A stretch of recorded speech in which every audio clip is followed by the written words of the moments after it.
Assalamualaikum warahmatullahi wabarakatuh. Salam sejahtera untuk kita semua. Jumpa lagi dengan saya Kak Khairul di channel Ayoles. Pada kesempatan kali ini kita akan melanjutkan untuk pembahasan part kedua dari soal ujian sekolah untuk tingkat SMP dari dokumen negara sangat rahasia.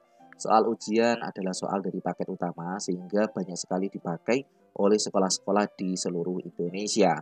Mata pelajaran kita kali ini adalah ilmu pengetahuan alam. Ini adalah part kedua untuk jenjang SMP maupun MTS. Bagi adik-adik yang baru pertama kali menyaksikan ataupun menemukan channel ini, jangan lupa di-subscribe terlebih dahulu supaya channel ini terus semakin berkembang dan memberikan manfaat untuk lebih banyak orang lagi. Bagi adik-adik yang belum menyimak video part pertama, bisa dilakukan terlebih dahulu. Kemudian bagi yang menginginkan soal secara langsung, secara instan, bisa di chat nomor yang sudah kakak cantumkan berada di kolom komentar untuk melakukan pembelian soal paketnya untuk semua mata pelajaran. Baiklah adik-adik, untuk lebih lanjut mari kita langsung masuk ke dalam pembahasannya. Soal nomor 11. Perhatikan gambar gaya-gaya yang bekerja pada benda berikut ini. Jika massa benda tersebut 3 kg, percepatan yang akan terjadi pada benda adalah titik-titik. Nah, kita ingat di sini kita harus cari resultan gayanya. Yang ke sebelah kiri adalah 25, yang ke sebelah kanan adalah 40. Berarti 40 dikurangi 25 itu ketemunya 15 ya. Berarti arah resultan gayanya 15 ke sebelah kanan. Kemudian di sini masanya adalah 3 kg. Kita tahu bahwasannya rumus dari gaya adalah F sama dengan M dikali A. Ditanyakan percepatannya. Nah, berarti A sama dengan F per M.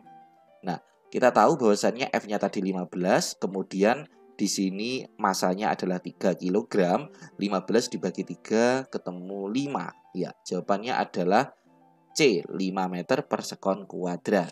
Nah, silakan adik-adik dicatat untuk kunci jawabannya ataupun materi yang dirasa penting untuk pembahasan ujian sekolah mata pelajaran IPA kali ini. Mari kita lanjut ke soal nomor 12. Perhatikan gambar sangkar burung berikut ini. Oke, ini ada gambar sangkar burung. Jika massa sangkar burung tersebut adalah 2 kg, maka energi potensial yang dimiliki oleh sangkar tersebut adalah titik-titik. Nah, kita tahu bahwasannya energi potensial itu adalah energi yang dipengaruhi oleh lokasinya ataupun ketinggiannya. EP rumusnya sama dengan M dikali G dikali H. MGH cara menghafalnya. Nah, kita tahu M-nya adalah 2 kg. Gravitasi kalau tidak diketahui di soal berarti dia menggunakan gravitasi standar ataupun pada umumnya yaitu 10 kg per meter persegi. Kemudian untuk yang ketinggian di sini adalah 8 meter. Nah, oke, sudah ketemu angka seperti ini, mari kita masukkan. 2 dikali 10, 20. Kemudian dikali 8, 20 dikali 8, 160 Joule. Apakah ada? Ya, ada. Jawabannya adalah yang D. Mudah bukan? Kita lanjut ke soal nomor 13. Perhatikan gambar tuas berikut ini. Oke, tuas ini akan menghasilkan gaya kuasa F paling kecil bila beban W diletakkan di titik. Nah, untuk soal nomor 13 ini adalah tentang pesawat sederhana. Jawaban yang paling tepat adalah untuk menghasilkan gaya kuasa paling kecil, maka titik tumpu harus semakin didekatkan dengan yang namanya beban. Oke, berarti jawaban yang paling tepat adalah yang A1, titik tumpu beban titik bebannya diletakkan di titik 1, tumpu T ini di titik 2, oke, dan F di titik 7 ya. Yang paling efisien untuk mengangkat beban ini adalah posisi A. Bebannya di titik 1, titik tumpu digeser di sini, kemudian kuasanya berada di titik 7 tetap. Maka ini akan menghasilkan kuasa ataupun gaya kuasa paling kecil ataupun paling ringan. Kita lanjut ke soal nomor 14. Perhatikan pernyataan berikut ini. Nah, ketika menemukan pernyataan, mari kita baca pertanyaannya dulu. Pernyataan di atas yang merupakan akibat rotasi bumi adalah titik-titik. Nah, akibat dari rotasi bumi itu adalah matahari terlihat terbit dari timur, ya. Lama waktu siang dan malam di khatulistiwa berbeda, ya. So the best answer is 1 dan 3. 1 dan 3. Sorry, 3 ini kurang tepat ya adik-adik. Ini tidak tempat di wilayah timur dan barat memiliki perbedaan waktu. Ya, jawabannya 1 dan 4, sorry. Yang B, adanya pergantian musim ini adalah revolusi. Yang nomor 3 ini kurang tepat sebagai akibat dari rotasi. Yang nomor 3, so yang paling bagus atau yang paling tepat adalah yang B, 1 dan 4. Kita lanjut ke soal nomor 15. 2 balok kayu terapung di permukaan laut. Masing-masing balok berada di puncak gelombang dan di antara keduanya terdapat 2 lembah dan 2 bukit. Oke, jika jarak kedua balok kayu 6 meter dan keduanya mengalami gerakan naik turun sebanyak 10 kali dalam 2 sekon, cepat rambat gelombang adalah. Nah, ini adalah salah satu contoh permasalahan terkait cepat rambat gelombang. Kita tahu bahwasanya rumusnya cepat rambat gelombang itu bisa dicari dengan 2 rumus. Yang pertama, V sama dengan lambda per T. T itu adalah periode, atau menggunakan frekuensi. V sama dengan lambda dikali dengan frekuensinya. Kita cari salah satu saja. Kita tahu bahwasanya di sini terdapat 3 lembah dan 2 bukit. Oke. Jika jarak kedua balok kayu temukan masing-masing berada di puncak gelombang dan diantaranya keduanya terdapat 3 lembah dan 2 bukit. Oke. Saya ilustrasikan di sini ya adik-adik. Gini, maaf saya ilustrasi kecil. Di sini ada puncak gelombang dan berada di puncak gelombang dan diantaranya ada 3 lembah. Baik, ini puncak. Lembah pertama, lembah kedua, lembah ketiga, lembah keempat. Gini ya. Nah, kayu itu berada di puncak yang pertama. Kemudian ada berapa lembah di situ? 3 lembah dan 2 bukit. 1, 2, 3. Nah, berada lagi di sini. Nah, jarak di antara kedua balok itu adalah berapa? Dari sini adalah 6 meter. 6 meter. Nah, kemudian dan keduanya mengalami gerakan naik turun sebanyak 10 kali. Baik, oke. Selama 2 sekon. Cepat rambat gelombang adalah titik-titik. Nah, jawaban untuk soal nomor ini adalah yang B. Caranya bagaimana, Kak? Nah, caranya di sini nanti akan Kakak uraikan di kolom komentar ya untuk secara detail. Karena ini terlalu sempit untuk Kakak jelaskan di sini, tempatnya tidak nutut. Jadi jawabannya adalah yang B, 10 meter per sekon. Kita lanjut ke soal nomor 16.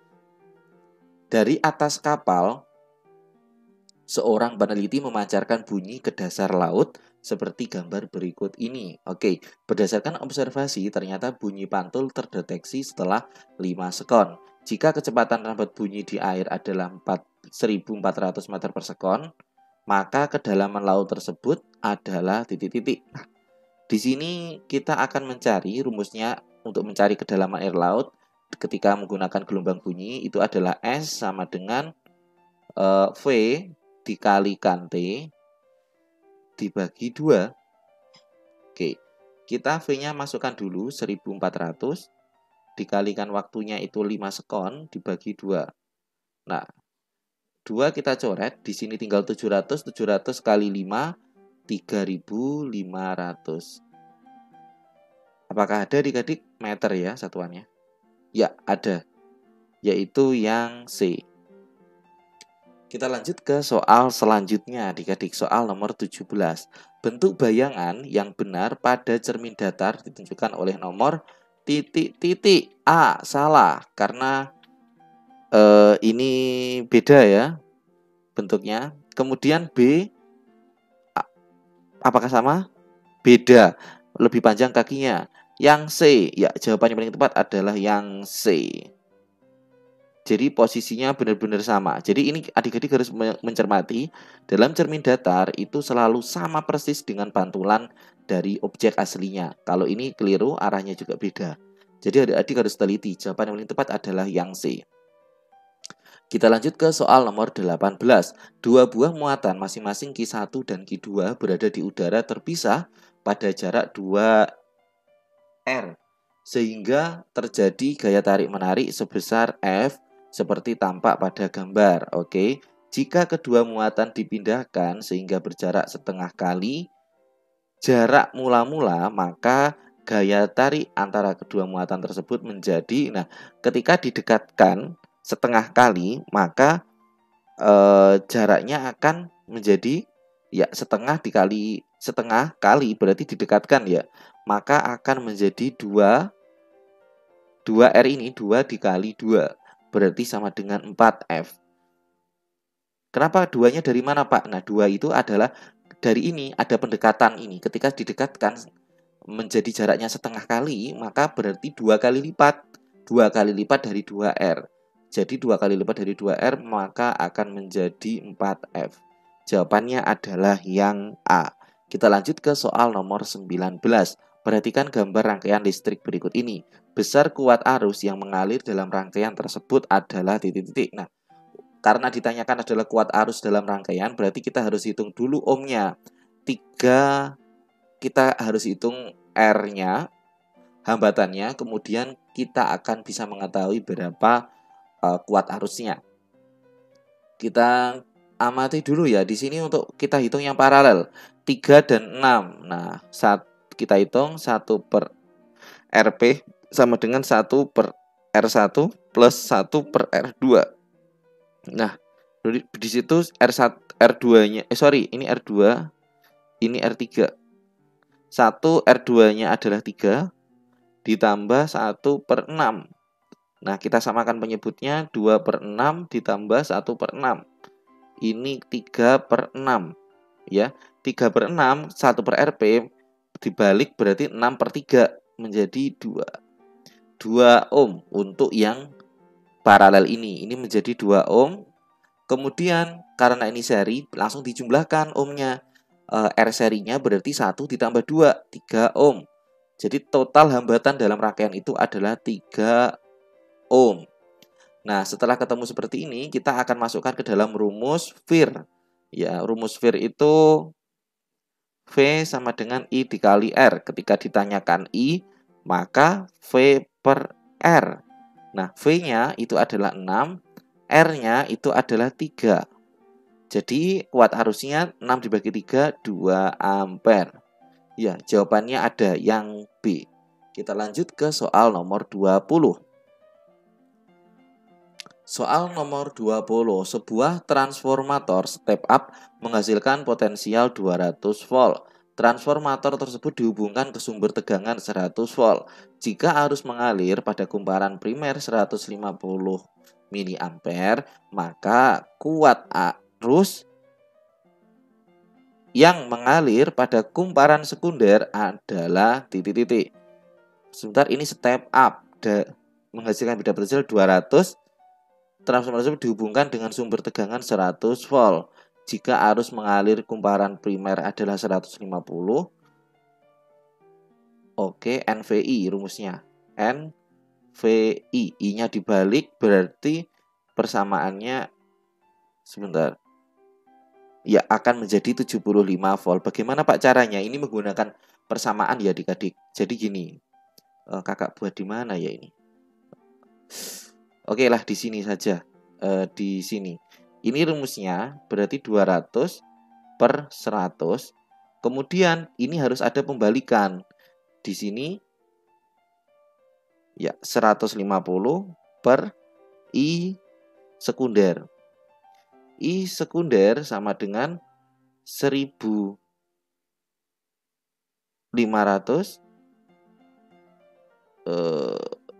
ya 1500 15.000 dibagi 200. Ini kita coret 150 dibagi 2, 75. Ya, jawabannya adalah yang A. Baiklah adik-adik, terima kasih telah menyimak video ini ya sampai soal nomor 20. Kakak jadikan per part supaya tidak berat dan adik-adik bisa menyimak dengan seksama soal ini dari awal sampai akhir. Ketika ada salah ataupun kekhilafan kakak mohon maaf dan jangan lupa untuk didukung terus channel ini dengan melakukan subscribe terlebih dahulu, atau bagi yang ingin melakukan request soal secara instan dengan melakukan pembelian PDF, bisa dilakukan. Nanti akan ada semua soal untuk ujian sekolah, bisa digunakan untuk latihan semua materi, semua mata pelajaran. Baiklah adik-adik, terima kasih telah menyimak video ini sampai akhir. Ada kurang lebihnya, mohon maaf yang sebesar-besarnya. Akhirul kalam, assalamualaikum warahmatullahi wabarakatuh.